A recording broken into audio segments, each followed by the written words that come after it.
Hey, welcome back to the Diamond and Beyond. So before I get into the video, I just want to let you know that I made an Instagram page. Name is called the Diamond and Beyond. I will be uploading basically pictures when I'll be uploading when I post a video on here, so you know when to come and watch them. And just maybe I'll probably post other pictures, maybe like just random things like of sports people. I don't know. See what happens with it. But yeah. Do you wanna? If you want it at all, you can go follow. If you're not, all right. I can show you. But in this video, so a couple weeks ago, I made a video about the NBA playoffs, but looked back and it was messed up. Not really sure how it happened, but hey, things happen. Can't get mad about it. So it was about the NBA playoffs, and of course, we didn't know really the teams that were going to be in it.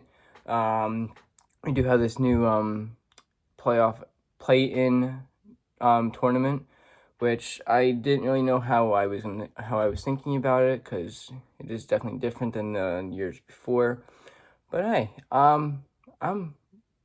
as you know, I talk about a lot about baseball, and I was thinking this is like the wild card games. Like there's teams that like you're in the playoffs, like you get those extra little couple games if you're doing good. Obviously, that's how it works. But yeah, so I was like, hey, this is not bad actually. It's kind of, it gives you it gets you, all right, these teams are obviously going an extra game at least. Let's see what happens. That's what the playoffs are for baseball. So hey, I don't think it's a bad idea, honestly. But the first day we had a couple days ago, we had the Hornets against Pacers, which was basically a blowout. They lost by almost 30 points, the Hornets. So Pacers were able to advance after kind of an embarrassing game from the Hornets. They didn't really show too much energy. Like we had, it's like LaMelo wasn't popping too great. But hey, it happens. You obviously are not gonna be great all the time, but of course that's what you want to do. LaMelo did still have double-digit points, but like they just didn't really click that game. The highest points they had was literally Mikal Bridges with 23. That, and then you're gonna have Ball at 14, and Terry Rozier at 16. And one of your bench players didn't even get points, and he was in there for 3 minutes. Starters, sorry.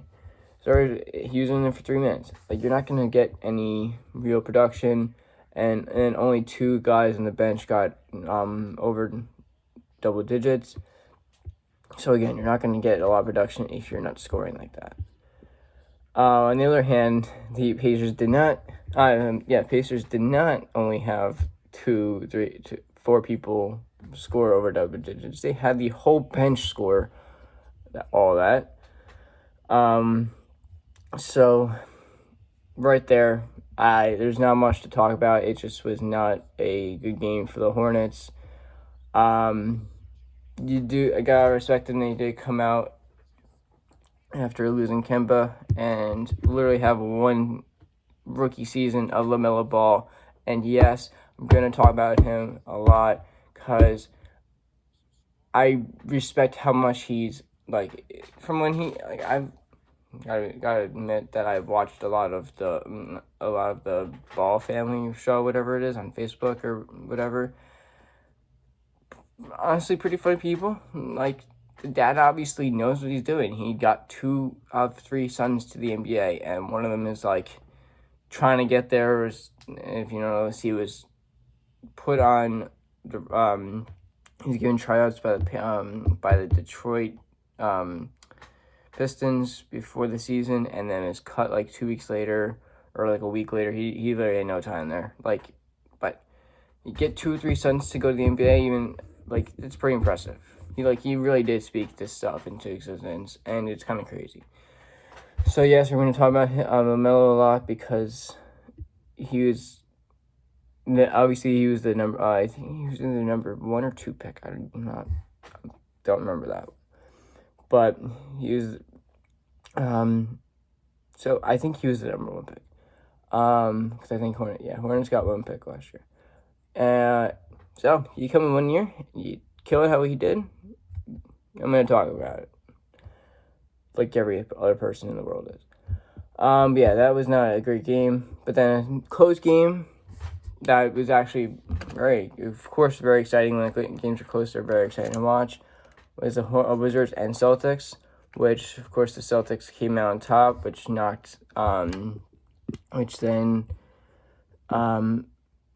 then had, of course, the Pacers and Wizards play because in the end, but which is weird. Wait, how did that happen? Pacers won, Wizards lost, and then they end up playing each other 2 nights later. I don't know how that happened. I don't know how that's weird. I feel like they would not be playing each other. But it's I'm looking at the ESPN right now, and I'm not really understanding how that happened. This is the Pacers and Wizards were for the 8th game seed, but also there is an 8th seed for the Grizzlies and Warriors.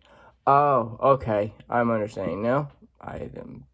Wow. Okay, so it's East and West. I was not thinking geographically at this moment. Sorry. Yeah. So, but then the next night was, of course, Spurs and Grizzlies, and Warriors and Lakers, which both of these games were very close.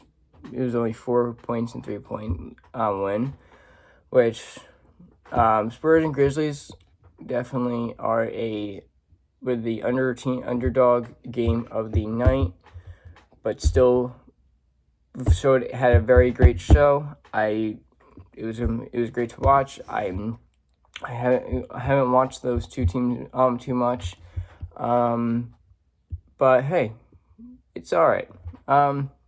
Things happen. There's a lot of games on right now, which I'm very happy about. I'm doing a lot of baseball, and of course, hockey playoffs are on with our Islanders in it. Of course, as you know, if you don't know, those Rangers were if they won even the last 5 games, I think they would have probably maybe made it in, depending, because they played the Bruins, who are above them. So Spurs and Grizzlies game was good. Very high scoring. Of course, when you get into the playoffs, you want it to be close like this and have a 4-point game at the end, and maybe go for an overtime game. That's what playoffs are all about. Seeing how close you can get. Close games, well played, and killing it to the end. Same thing with the Warriors and Lakers, which of course I'm sure that almost everyone, baseball, any kind of fan, you watch this and you're excited to watch it. You have the possible. I don't really know I know the debate, of course, with Jordan and LeBron. I don't know who my the GOAT is. Here, I don't know who I think. I have ideas, but it's very weird. I don't have a definite thought of who I think the GOAT is. Of course, LeBron is not finished with his career, so I feel like that's kind of why yes, I'm not going to get into that. That could be a whole nother video. But also the Warriors with Steph Curry. So you have 2 guys who face off in the finals together, I think 5 times, in the last 8 years or something. So 2015. That was the game. And of course, those two people come out as top scorers for their teams. Curry at 37, 7 rebounds and 3 assists, and LeBron had a triple-double. Just made a triple-double. 22 points, 11 rebounds, and 10 assists. Impressive. And that game went down to the wire, of course. That LeBron came back, actually knocked the 3 down to go up by 3, make it 103 to 100 in the last second over Curry. Yes, that game was great. I kind of want another one. Of course, there's been other great games going on that had a little bit better, not better, just great game like that. But hey, you can't be mad about that. That was a great scoring. That was a great game. No one, of course, there was so many. I think there was. I don't even know how many technicals there was. I think there's like 3. Let me see if I can find this. But it was. I'm not even surprised that that those people that they got technicals and stuff. Because of course they're basically a rival because I think because of course Curry and LeBron have made it a rival against himself in a way, but a very, very friendly rival. They love each other. Like if you watch them during the All-Star game, they're dying, laughing, damming each other up.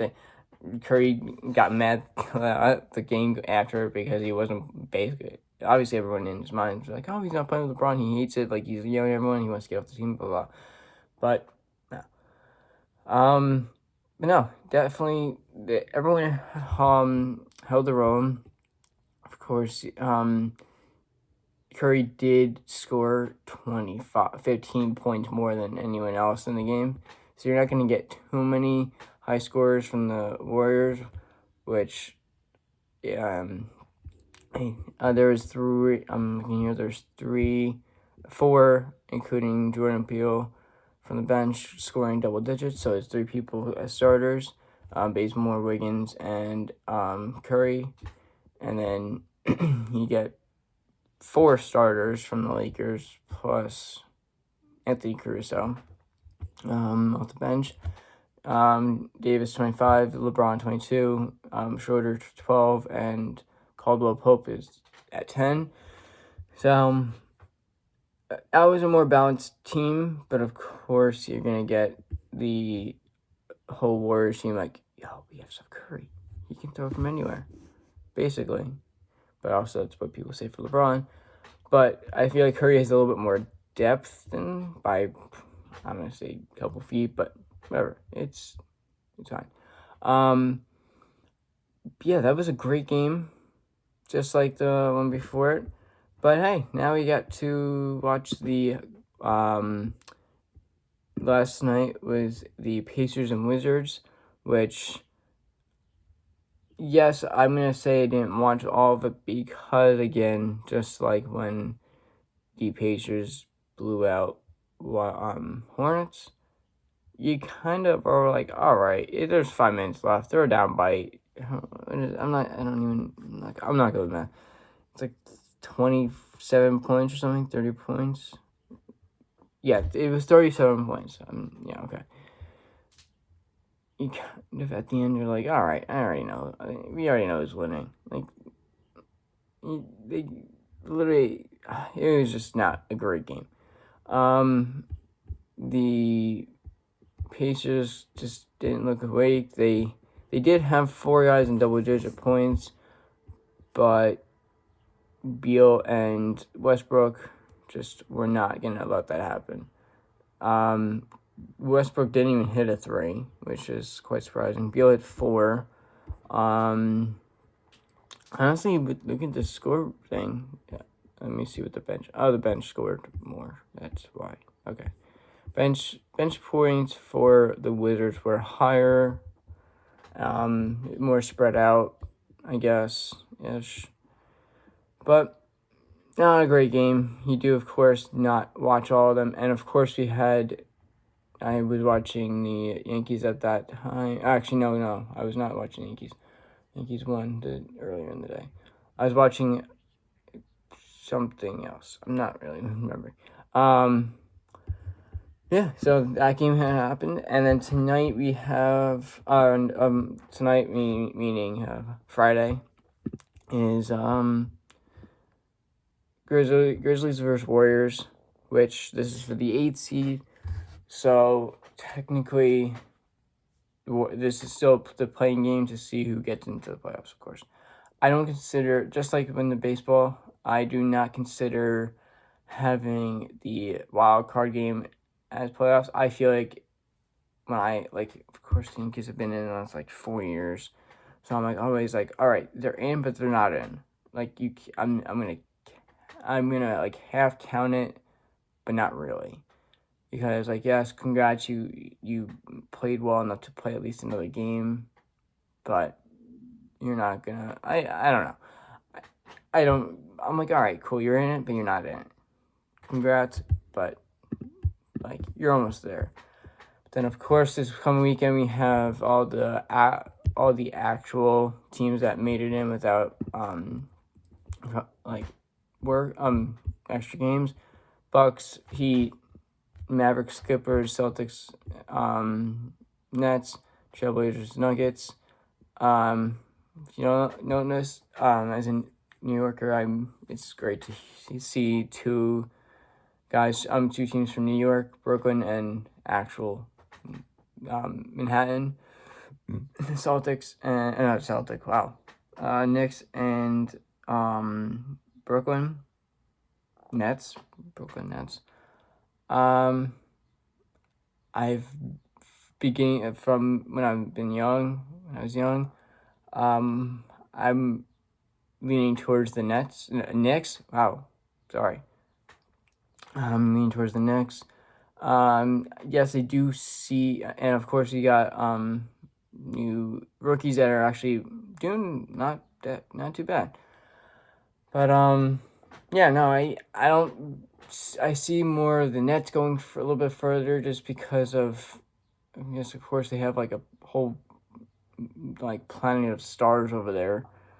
But they haven't actually played too many games together. They really have not played too much together, which is kind of crazy. But I will say this: I think I've said it in past videos.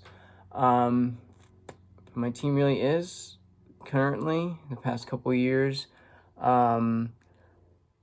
is the Phoenix Suns, who I think I mentioned this in my last video that didn't upload the whole thing for some reason. Don't know why, but again, whatever. Can't do anything about it. I actually bought a Devin Booker jersey, which I bought that the day before he dropped 70 points. And also, my girlfriend got me a hoodie that has Phoenix Suns on it, and it's actually Devin Booker. I'll get it right now and I'll show you. So here's Booker, and of course got Phoenix Suns logo right there. All that, really nice. It's actually kind of cool thing I like is if you read Suns backwards, it says Suns the other way. I love that. It's actually you got flip it over obviously, but yeah, a great gift. I loved it. I loved it. No, loved it. Yeah, so I'm leaning actually more towards the Suns winning this tournament, the championship, which I'm very happy about, because if you've been watching the Suns since for years now, they have not been too great, but of course they got Booker, and I kind of have become bandwagon, but I've liked them for a couple of years at this point, so I don't really think I am bandwagoning. And that jersey I got, of course, I got that. I think it was his rookie year that he got it. So yeah, I'm going for them. On hearing your guys' predictions for who's winning, and yeah, just see how this plans out, and I'll probably be making more videos on this along the way, because it's not the real playoffs haven't even started. I'm gonna call it the wild card games still going on, last night of them. So hey, we'll see what happens, and of course playoffs, anything can happen in any game, so let's watch it and see how it goes. All right. Thank you for coming. I'm coming. If you want, like, subscribe, comment, and I'll see you in the next one. Thank you for coming. This is Diamond and Beyond, and peace out.